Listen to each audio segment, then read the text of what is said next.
Hello, Dr. Mark Andrew Holacek, Thomas Jefferson scholar, philosopher, and historian, author of 20 books on Jefferson, more to come, numerous essays.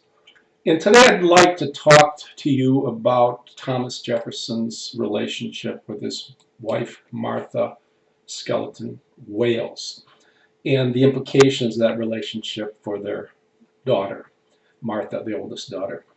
Now, Jefferson was wed on the 1st of January, 1772, and got to remain married to his wife for over 10 years. They had their last child, Lucy Elizabeth Jefferson, on May 8, 1782. Martha becomes very ill after that birthing, and it would lead to her death. During her illness, Jefferson, according to Sarah Randolph, his granddaughter, said that Jefferson promised never again to leave her to accept any office or take part in political life. Now, what was Thomas Jefferson planning on doing? Was he planning on returning to law to make an income, or was he going to resume resume the role of the owner of a plantation and oversee his Monticello farmlands? When Martha was during her period of more abundance, Jefferson doted on her. He would not leave her bedside. He would not stay. He would always stay within sight of her. Daughter Martha writes, "As a nurse, no female ever had more tenderness nor anxiety. He nursed my poor mother in turn with Aunt Car and her own sister sitting up with her and administering her medicines and drink to the last. For 4 months she lingered. That she lingered, he was never out of calling. When not at her bedside, he was writing in a small room which opened immediately at the head of her bed." Now, when she passed, granddaughter Ellen Randolph Coolidge wrote, "Her loss was the bitterest grief my grandfather ever knew, and no second wife was ever called to take her place."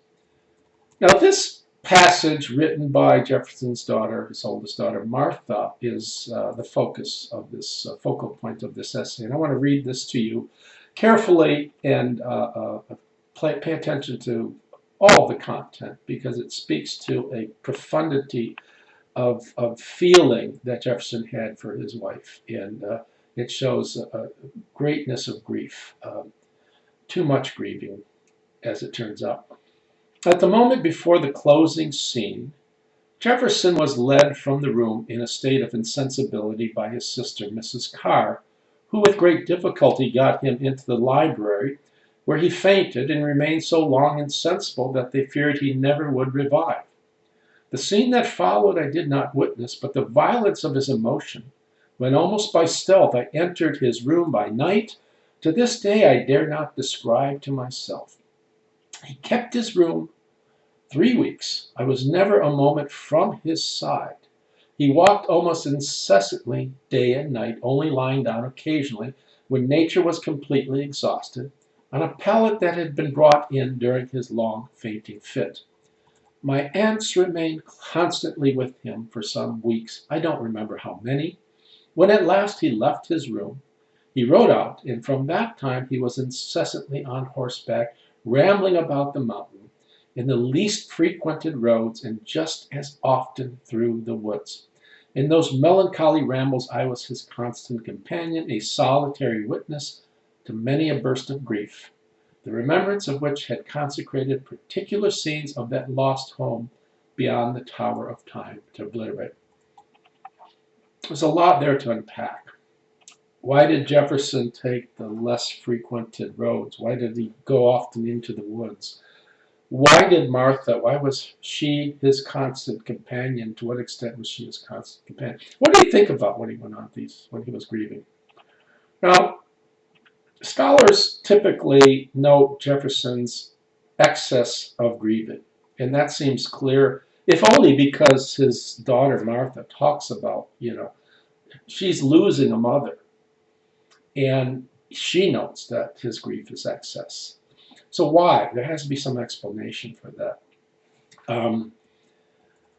And it also suggests that Jefferson wasn't ready for her death, and that seems to be strange because he's at her side always. He's always within sight of her, and yet when she dies, the excess of his grief and the length of his grief suggests that I can't believe this is happening. Jack McLaughlin, who wrote a wonderful book on Thomas Jefferson, a biography of Jefferson as a builder, writes that the expression on her tombstone, and we'll get to that in a bit, where he writes of Martha being torn from him, suggests the unexpectedness of her passing. But he also says that it's not so much just anger, it's Jefferson's guilt. He writes, the liberties of the marriage bed were a temptation he was unwilling or unable to check, even though he knew the inevitable pregnancies placed her seriously at risk. During his wife's long illness, he had ample time to brood over his own complicity in her condition and to generate a monumental weight of guilt. He also adds that in the room in which she died, he could look around and see that it was unfinished. The house was unfinished. That he spends all this time working on the American Revolution, participating, with the Congress, and yet he doesn't have time to finish the house for her, give her the proper domesticity that she deserves, and so that's part of the guilt. Now, this whole notion of the liberties of the bedroom, I don't quite buy, simply because we don't know what was going on. We don't have any letters between the two. He destroyed all of them after her passing. So she could have begged him to have more and more children. Maybe, they didn't have enough children from her perspective. We just don't know. And it was common for people to have a large number of children. Her daughter Martha, for example, had 12 children, I think 11 of which lived on to adulthood. So, we can't just say that, his libido was out of control, and that's a sentiment that's shared by several scholars, and I don't buy that. But we can't talk about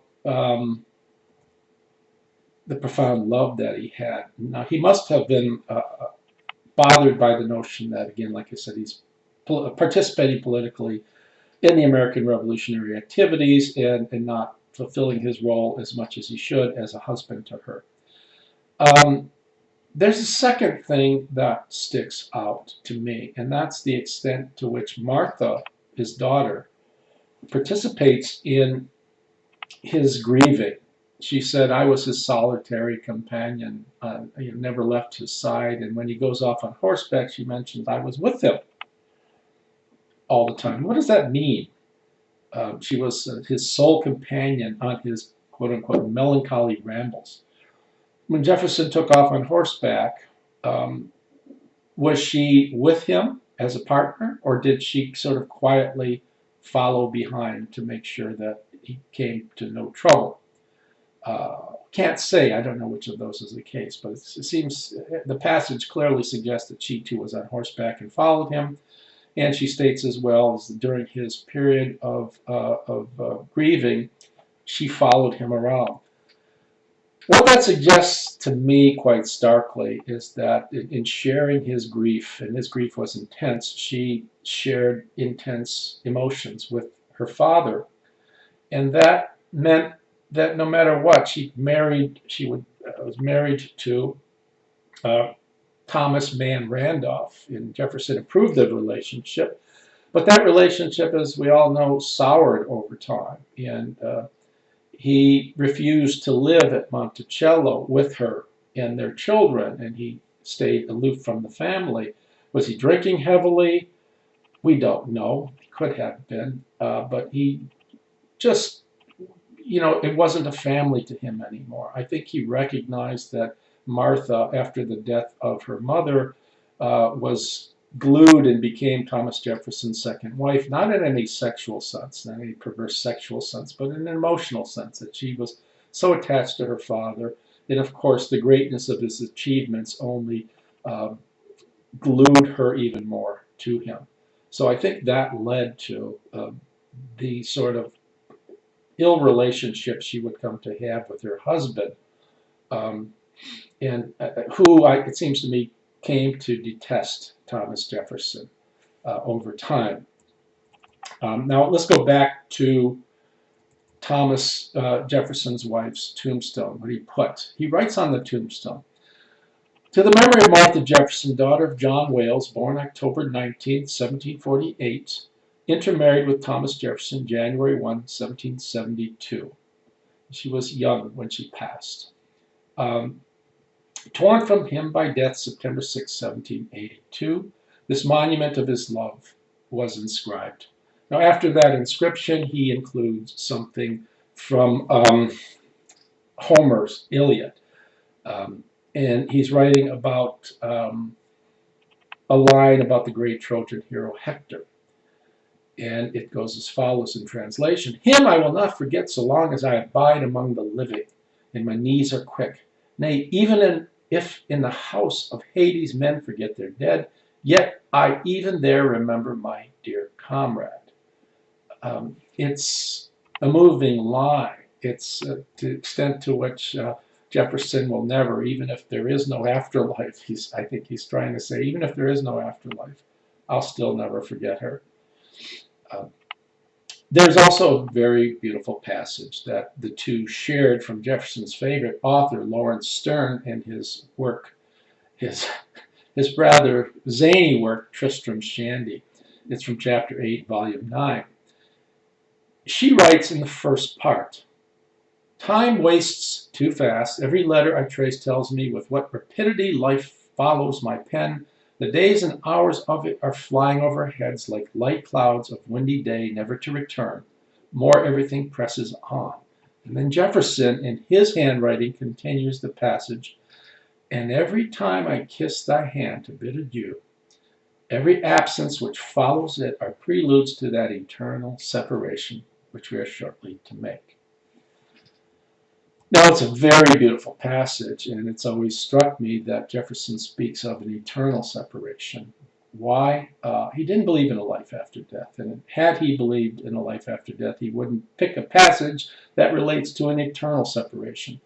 And the notion that that he didn't believe in afterlife is also evidenced by the extent and the duration of his grief. If he really believed that there was an afterlife in which he would meet his wife, his grief would have been not as lengthy nor as intense.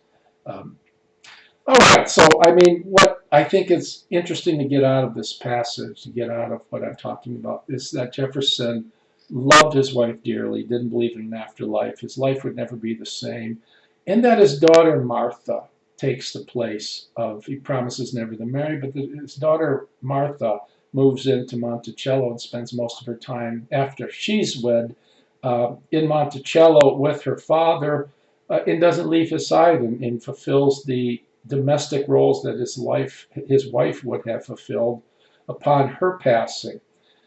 So anyways, I hope you enjoyed this talk. I enjoyed thinking about delivering the talk and thinking about this relationship and mulling this over in my own head.